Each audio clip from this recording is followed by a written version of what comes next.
আজকের এপিসোডে যে অঞ্চলটাকে নিয়ে আলোচনা করব সেটাকে আমরা বলে থাকি উত্তরবঙ্গ। পশ্চিমবঙ্গের উত্তর দিক, উত্তর ভাগ, মানে ওই ভাগীরথী বা গঙ্গা তার ওপারে, ফারাক্কার ব্যারেজের ওপারের যে অঞ্চল সেটাকে আমরা বলে থাকি উত্তরবঙ্গ। এই উত্তরবঙ্গ চিরাচরিতভাবে সেই ৭৭ সাল থেকে ছিল বামেদের বেশ শক্তিশালী জায়গা। একদিকে চা বাগানে বামেদের সংগঠন, উল্টো দিকে তরাই, ডুয়ার্স এইসব অঞ্চলে বামেদের প্রবল প্রতিপত্তি ছিল। তারপর ২০১১ সালের পরিবর্তনের হাওয়াতে বামেদের সেই দুর্গে খানিক ফাটল ধরে। তবুও আমরা যদি বিশ্লেষণ করে দেখি তাহলে দেখতে পাবো এই উত্তরবঙ্গ কখনোই তেমন ভাবে শাসক তৃণমূল কংগ্রেসের পক্ষে যায়নি। ২০১৩ সালের পঞ্চায়েত নির্বাচনে যখন রাজ্য জুড়ে তৃণমূল কংগ্রেসের সবুজ ঝড় চলছে, সেই সময়ও জলপাইগুড়ি জেলা পরিষদ দখল করে নিয়েছিল বামেরা। এমনকি ২০১৬ সালের বিধানসভা নির্বাচনেও এই উত্তরবঙ্গেই তুলনামূলকভাবে সব থেকে ভালো ফলাফল করেছিল বাম কংগ্রেস জোট। মাঝে ২০১৪ লোকসভায় সেখানে তৃণমূল কংগ্রেস জিতেছিল, একাধিক আসন জিতেছিল, দার্জিলিং বাদে একাধিক আসন তারা জিতেছিল, আমরা সেই চিত্র জানি। মালদায় তৃণমূল কংগ্রেস লোকসভাতে আজও পর্যন্ত খাতা খুলতে পারেনি, সেই চিত্র আমাদের জানা। কিন্তু ২০১৬ পরবর্তী ক্ষেত্রে দেখা যায় যে যে জায়গা বামেদের একটা ট্র্যাডিশনাল জায়গা ছিল, শক্তিশালী জায়গা ছিল, যে জায়গায় ভোটাররা মূলত তৃণমূল বিরোধী, তৃণমূলের পক্ষে কখনোই যায়নি, তারা আস্তে আস্তে বিজেপি মুখী হন। সেটার প্রথম ছবিটা ফুটে ওঠে কোচবিহার লোকসভার উপনির্বাচনে। তারপর ২০১৯ সালের লোকসভা নির্বাচনে উত্তরবঙ্গ থেকে তৃণমূলকে শূন্য হাতে ফিরতে হয়, খালি হাতে ফিরতে হয়। উত্তরবঙ্গে যে ৮টি লোকসভা কেন্দ্র রয়েছে তার মধ্যে একটি জিতেছিল কংগ্রেস, মালদা দক্ষিণ, বাকি ৭টি আসনই চলে যায় বিজেপির ঝুলিতে। কিন্তু ২০১৯-এর পর ২০২১-এও এই উত্তরবঙ্গের যে ৫৪টি বিধানসভা কেন্দ্র রয়েছে তাহলে আমরা দেখতে পাবো তার অধিকাংশটিতেই জয়ী হয়েছেন বিজেপির প্রার্থীরা। কিন্তু এখানেই শেষ নয়, পট পরিবর্তন হতে শুরু করে এই ২০২১-এর পর থেকে। আস্তে আস্তে দেখা যায় এই উত্তরবঙ্গে যে রাজবংশী ভোটার, বিভিন্ন যে জনজাতির মানুষজন, তাদের নিয়ে বিজেপি যে একটা সোশ্যাল ইঞ্জিনিয়ারিং করেছিল, ইকোসিস্টেম তৈরি করেছিল, এমনকি রাজবংশীদের পক্ষ থেকে অনন্ত মহারাজকে রাজ্যসভায় নিয়ে যাওয়া ইত্যাদি এবং ইত্যাদি, এবং পাহাড় সমস্যা নিয়েও একের পর এক গাজর ঝুলিয়ে যাওয়া, যেটা তারা প্রতিবার নির্বাচনের আগে ঝুলিয়ে থাকেন। সেইখান থেকে আস্তে আস্তে এই উত্তরবঙ্গের ইকোসিস্টেমে খানিকটা পরিবর্তন আসে।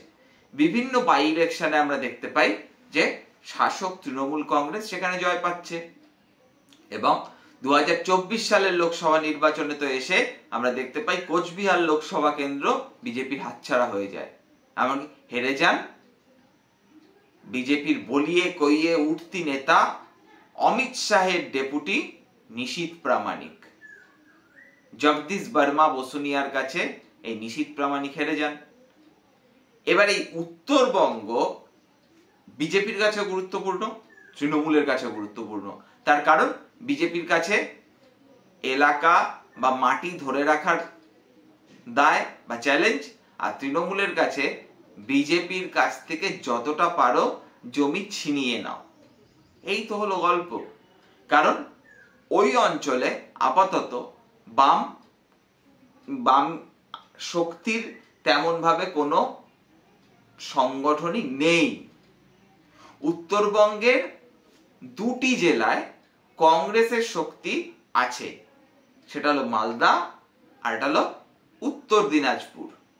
এই ২টি জেলায়, বাকি জেলাগুলিতে কংগ্রেসেও কার্যত ক্ষয়িষ্ণু শক্তি, ফলে লড়াইটা দ্বিমুখী। এবার গুরুত্বপূর্ণ বিষয় হলো এই উত্তরবঙ্গ যে বিজেপির দিকে ঝুঁকছিল তার অন্যতম এপিসেন্টার ছিল আলিপুরদুয়ার জেলা। তার কারণ 2014 সালের লোকসভা নির্বাচনে এই আলিপুরদুয়ার লোকসভা কেন্দ্রে তৃণমূল কংগ্রেসের প্রার্থী দশরথ তীরকে জিতলেও সেখানে বিজেপি কিন্তু বেশ ভালো পরিমাণে ভোট পেয়েছিল। এমনকি 2016 সালে যখন রাজ্যে মাত্র 3টে বিধানসভা কেন্দ্র জিতছেন বিজেপির প্রার্থীরা, তার মধ্যে দুটো ছিল এই উত্তরবঙ্গের, একটা আলিপুরদুয়ারের মাদারহাট আর একটা মালদহের বৈষ্ণবনগর। এবার গুরুত্বপূর্ণ বিষয় এটাই যে বিজেপি গত 10-11 বছর ধরে উত্তরবঙ্গে আস্তে আস্তে জমি তৈরি করলো, তাহলে হঠাৎ করে তাদের কি হলো যে আস্তে আস্তে আস্তে আস্তে তাদের সংগঠন দুর্বল হচ্ছে? এর একাধিক কারণ রয়েছে, তবে দুটো কারণের মধ্যে একটা রাজবংশীর বিষয়টা আগেই আমরা বললাম। দ্বিতীয় বিষয় হলো চা বাগানের যে শ্রমিক আন্দোলন, সেখানকার যেসব নেতারা বিজেপিতে এসেছিলেন তারা কিন্তু আস্তে আস্তে হাঁটি হাঁটি পা পা করে তৃণমূলের দিকে পা বাড়িয়েছেন। উদাহরণস্বরূপ বলা যায় জন বার্লার কথা। এবার আপনি বলতেই পারেন জন বার্লা টিকিট পায়নি তাই চলে গেছে ইত্যাদি এবং ইত্যাদি। প্রশ্ন দাদা একটাই, টিকিট পায়নি তো আগে টিকিট দিয়েছিলেন কেন? গুরুত্ব কোথাও না কোথাও একটা ছিল বলে তো, শুধু তো টিকিটই দেননি, কেন্দ্রীয় মন্ত্রী করেছিলেন। ফলে তার যে একেবারে কোনো প্রভাব নেই এটা বললে ভুল হবে। তাই আমরা সম্প্রতি দেখতে পেলাম যে মুখ্যমন্ত্রী মমতা বন্দ্যোপাধ্যায় যখন উত্তরবঙ্গে গেলেন, ঠিক সেই সময় বিরোধী দলনেতা শুভেন্দু অধিকারীও উত্তরবঙ্গে ছুটলেন। আসলে ভোট বড় বালাই। উত্তরবঙ্গের মাটি বিজেপির দিক থেকে ক্রমশ সরে যাচ্ছে, সাম্প্রতিক বিভিন্ন ঘটনাবলী সেই কথাই বলছে। এবং আগামী 29শে মে এই উত্তরবঙ্গের আলিপুরদুয়ারেই সভা করতে আসছেন নরেন্দ্র মোদী।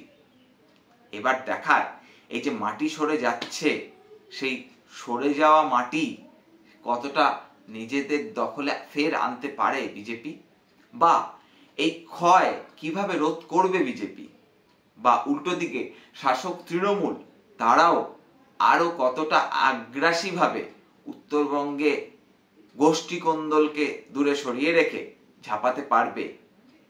এর সমস্ত উত্তর তো পাওয়া যাবে সময়ের গর্ভে। এর সমস্ত প্রশ্নের উত্তর লুকিয়ে আছে সময়ের গর্ভে। কিন্তু আপাতত উত্তরবঙ্গ নিয়ে বিজেপির কিন্তু বেশ মাথা ব্যথার কারণ রয়েছে। যদি কেউ সেটা না বুঝতে পারেন তাহলে আর কি বলবো, কিছু বলার নেই। আপনারা নৃত্য করুন, পারলে 4টি স্লোগান দিন, আর না হলে চিৎকার করুন। আজকের এপিসোড যদি ঠিকঠাক লেগে থাকে তাহলে লাইক করে দেবেন। যদি মনে হয় সময় নষ্ট, ডিসলাইক করতে দ্বিধাবোধ করবেন না। ও হ্যাঁ, আপনারা যদি এর মধ্যে যারা দেখছেন উত্তরবঙ্গের দর্শক থেকে থাকেন, একটু কমেন্ট করে জানাবেন তো আপনাদের কি মনে হচ্ছে, পরিস্থিতিটা কোন দিকে এগোচ্ছে। আপনাদের মতামত খুব গুরুত্বপূর্ণ। যারা এখনো চ্যানেলটিকে সাবস্ক্রাইব করেননি, সাবস্ক্রাইব করে দেবেন। পাশের বেল আইকনটা প্রেস করতে ভুলবেন না। দেখতে থাকুন রূপক অর্থে। দেখা হচ্ছে অন্য কোনো এক এপিসোডে।